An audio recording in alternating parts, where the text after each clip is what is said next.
Varicose veins తో బాధపడుతున్నారా? మన ఏవిస్ హాస్పిటల్లో 4500 రూపాయల లేజర్ స్కానింగ్ ఉచితం. నమస్తే అమ్మా. నమస్తే తల్లి. అమ్మ, శ్రీచక్ర పూజ ఇంట్లో చేస్తే వారు ఓవర్ నైట్ అపేర కుబేరులు అవుతారా? అపర కుబేర్లు అయిపోతారా అంటారా? ఉమ్, అపర కుబేర్లు తెల్లారేటప్పుడు ఎలా అయిపోతారమ్మా? ఏమన్నా మంత్రమా ఇదేమన్నా? ఇలా చిటిక వేస్తే ఆకాశం నుంచి ఇలా రాలి పడడానికి? శంకర్లంతటి వారు శ్రీచక్ర పూజా విధానం అదంతా మనకి ఏర్పాటు చేసి మనం ఎలా చేసుకోవాలో రకరకాలైనటువంటి క్షుద్ర పూజల నుంచి పక్కకు జరిపించి సాత్వికమైన గొప్ప పూజా విధానం అందించినటువంటి శంకర్లంతటి వారు ఒక పేద బ్రాహ్మణికి ధనం కావాలంటే కనకధారాస్తవం చేస్తే బంగారు ఉసిరికాయల వర్షం పడింది అని చెప్తారు కదా. అవునమ్మా, వాస్తవమే అది, అందులో అబద్ధమే. చెప్తారు అంటే అబద్ధం కాదు, జరిగినటువంటిది పరంపరాగతంగా మనం వింటున్నాం. అసత్యమైతే కాదు.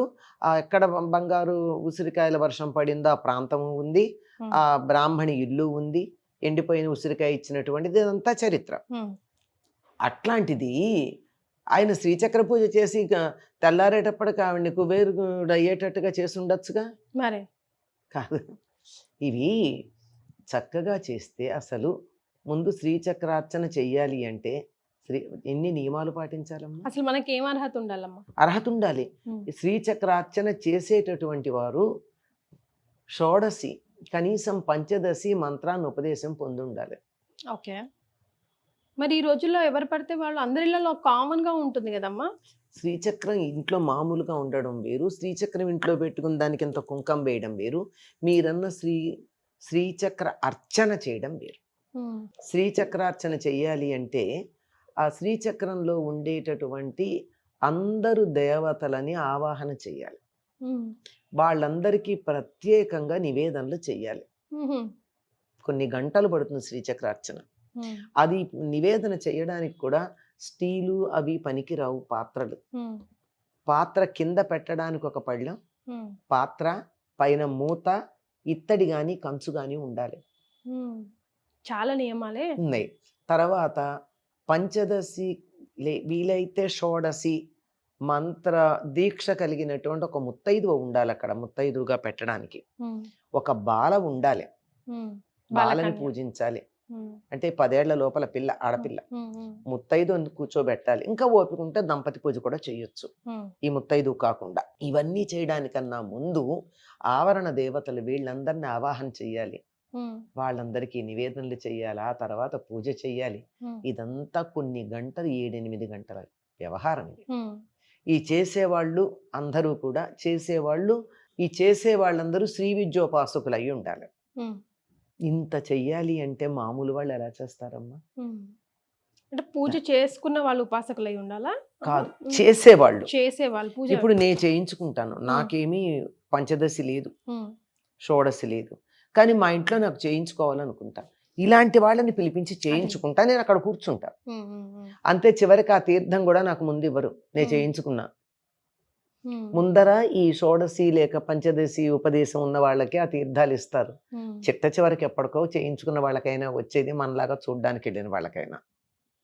కనుక అలా చేయించుకున్నట్టయితే నిజానికి శ్రీచక్రం మన శరీరానికి సంకేతం కనుక అక్కడ దాన్ని పూజించినప్పుడు ఈ శరీరం కూడా శుద్ధి అవుతుంది. నిజంగా శ్రీచక్రార్చన చేసేటప్పుడు ఆయా దేవతలను మన శరీరంలో ఎక్కడెక్కడ ఉన్నారో ధ్యానం చేసుకుంటూ చేసినట్టయితే మనకి మనం చేసుకున్నట్టే అవుతుంది.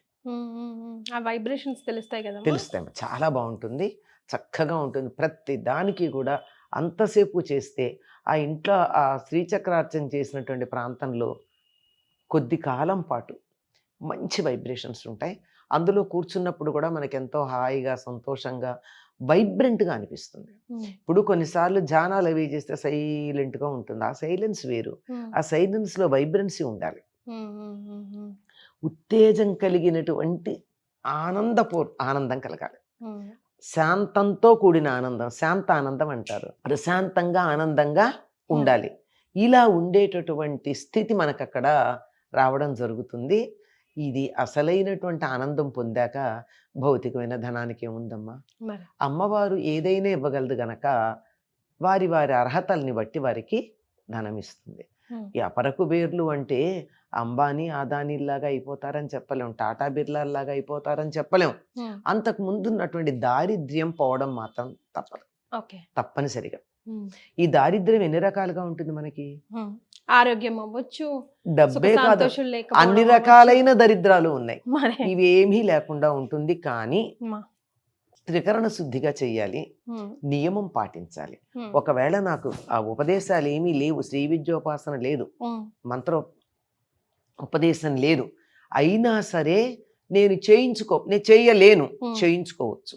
చేయించుకున్నట్టయితే నియమాలు పాటించాలి. ముందు రోజంతా ఉపవాసం చేయాలి, భోజనం చేయకుండా ఉండాలి. రాత్రి ఆ రోజు కూడా పూజ అంతా అయ్యేదాకా ఏమీ తినకూడదు. ఈ రోజుల్లో కొంచెం కష్టమే అట్లా ఉండడం. అందువల్ల పాలో ఓ పండు, మరి అరడదన అరటిపళ్ళు దగ్గర పెట్టుకుని మింగడం కాదు. ఏదో ఒక పాలు కాసిన పాలు ఒక పండు ఒకసారి స్వీకరించవచ్చు. అలా కూర్చొని చేయించుకుంటే బాగుంటుంది. అమ్మ, ఇన్ జనరల్గా అసలు జనరల్గా కామన్గా ఇంట్లో శ్రీచక్రం పెట్టుకుంటే పాటించవలసిన ఇన్ జనరల్ నియమాలు ఏంటి, చేయకూడని తప్పులేంటి? శ్రీచక్రం ఇంట్లో గనక ఉన్నట్టయితే మేరు ఉండదు. సాధారణంగా మేరు అంటే ఇలా 3 డైమెన్షన్లో ఉండేది. ఇలా మామూలుగా భూప్రస్థారం అంటారు, మామూలు రాగి రేకు మీద ఉంటుంది. అది ఉన్నట్టయితే రాగి రేకు మిలమిల మెరుస్తూ ఉండేట్టు చూసుకోవాలమ్మా. మరకలు ఉండకూడదు, మకిలి పట్టకూడదు. First point. ఓకే, అది తప్పులు లేకుండా ఉన్నది తీసుకోవాలి. అందులో అప్పుడప్పుడు హడావిడిగా చేస్తూ తేడాలు ఉంటాయి. ఎవరన్నా తెలిసిన వాళ్ళకు ఒకసారి చూపించి తీసుకోవాలి. తీసుకున్న తర్వాత కనీసం వారానికి ఒకసారి దానికి అభిషేకం చేయాలి. వారానికి ఒక్కసారి కనీసం. నిత్యం చేస్తే మరీ మంచిది. ప్రతిరోజు తప్పనిసరిగా అమ్మవారికి కుంకుమ వేయాలి. కుంకుమార్చన, లలితా సహస్రనామం చదవగలిగితే చదవండి, చదవలేకపోతే కనీసం శ్రీమాత్రే నమః, శ్రీమాత్రే నమః, శ్రీమాత్రే నమః అని ఈ 3 వేళ్లతోనూ కుంకం తీసుకుని 3 సార్లు అన్నా వేయాలి కనీసం. అభిషేకం చేసిన నీళ్ళు తాగేయచ్చమ్మా? అన్ని నీళ్లు తాగరమ్మా, కొద్దిగా తీర్థం తీసుకుంటారు. ఎందుకంటే దాంట్లో పసుపులు కుంకాలు అన్ని కూడా పడతాయి కదా, గంధము ఇత్యాదులన్నీ, పూలు అన్నీ ఉంటాయి కదా, తీర్థం తీసుకోవచ్చు. తాగినందువల్ల హానేం లేదు. అది ఉత్తి వాటర్ తో అభిషేకం చేస్తే కనుక తాగేయచ్చు. ఏదైనా సరే వాటితో ఇవన్నీ ఉన్నా పసుపు కుంకం కూడా తప్పేముందమ్మా తీసుకుంటే. ఒరిజినల్ ఎక్కడ వస్తున్నాయమ్మా, అన్ని రంగులే కదా వచ్చేవి అందులో. అందుకనే మంచి పసుపే దేవుడి దగ్గర వాడాలి. మంచి పసుపు, మంచి కుంకుమ వాడాలి. తరువాత తప్పనిసరిగా నివేదన చేయాలి. నివేదన అంటే మహానివేదన చేయక్కర్లేదు, కనీసం ఒక పండు లేదంటే ఒక బెల్లం ముక్క, పంచదార వద్దు, పటికి బెల్లం పెట్టచ్చు లేదా బెల్లం ముక్క పెట్టచ్చు, ఏదైనా ఒక పండు. ఎండు ద్రాక్షలు మాత్రం పెట్టద్దు. ఏంటంటే కిస్మిస్ పెట్టకూడదు, ఎండు ద్రాక్ష గింజ ఉన్న ద్రాక్ష పెట్టచ్చు. ఖర్జూరాలు దొరుకుతాయి కదా, అవి పెట్టకండి. అవి తేనెలో వేసిన ఖర్జూరాలు కదా, అవి పనికిరావు, ఆల్రెడీ ప్రాసెస్డ్ కనుక మామూలు ఎండు ఖర్జూరం పెట్టుకోవచ్చు. ఏదో ఒకటి పెట్టచ్చు. ఏమీ లేకపోతే ఒక ఖర్జూరం పండు, లేకపోతే ద్రాక్ష, కిస్మిస్ కాదు, ఒక ద్రాక్ష పండు, ఏమీ లేకపోతే బెల్లం ముక్క పెట్టచ్చమ్మా. పళ్ళన్నీ దొరుకుతూనే ఉంటాయి ఈ మధ్య, అందరూ హెల్త్ కాన్షియస్. పండు పెడితే చాలు, బెల్లం ముక్క చాలు పెట్టి తప్పనిసరిగా నివేదన చేయాలి. ఎలాగో దీపం పెడతాము, అగరొత్తి వెలిగిస్తాము కనుక ఆ కుంకుమ ఇవి వేయడం, గంధం చాలా ప్రధానం. అమ్మ, మనం ఇప్పుడు నివేదన చేసినప్పుడు ప్రసాదం తీసుకుంటాం కదా, వెంటనే అక్కడే పెట్టాం కదా, కొంచెమైనా పెట్టాలా? అలా ఏం లేదమ్మా, వేస్ట్ చేయకూడదని మనం మొత్తం తీసేస్తాం కదా. అట్లా మొత్తం తీసుకున్నా తప్పేం లేదు. ఇప్పుడు అన్నం మహానివేదన చేస్తారమ్మా, పెట్టింది అక్కడే పెడతారా? మహానివేదన చేశాక గిన్నె తెచ్చుకుంటున్నాం కదా. మేమైతే ఇది మా ఊహ అంతే, మా ఇంట్లో అందరం చేసే పని. ఒక గ్లాస్తో నీళ్లు నివేదన చేసేటప్పుడు పెడతాం, అన్నం తీసేస్తాం మహానివేదంది, గ్లాస్ మాత్రం అక్కడ మూత పెట్టి అక్కడ పెడతాం. మధ్యలో కావాలంటే మంచినీళ్ళు తాగుతారని మంచినీళ్ళ గ్లాస్ మాత్రం ఉంచుతాం, అంతే. నివేదన తీసేస్తాం. మహానివేదన చేశాక ఉంచుతారా? గుళ్ళో కూడా నివేదన చేశాక నైవేద్యం అక్కడ ఉంచుతారా, తీసుకొస్తారా? మరి ఏంటి ఏ పిచ్చి ఆలోచనలమ్మా.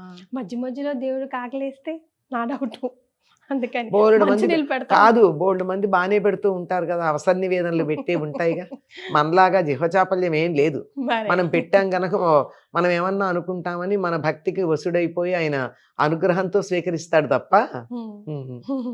అయితే చెయ్యకూడని తప్పులేంటమ్మా శ్రీచక్రం ఇంట్లో ఉంటున్నప్పుడు? ఇంట్లో ఉంటేనమ్మా అన్ని అంటూ అవన్నీ కలపకూడదమ్మా. అంటూ ముట్టు అమ్మ ఇలా కలపకుండా ఉంటే చాలు.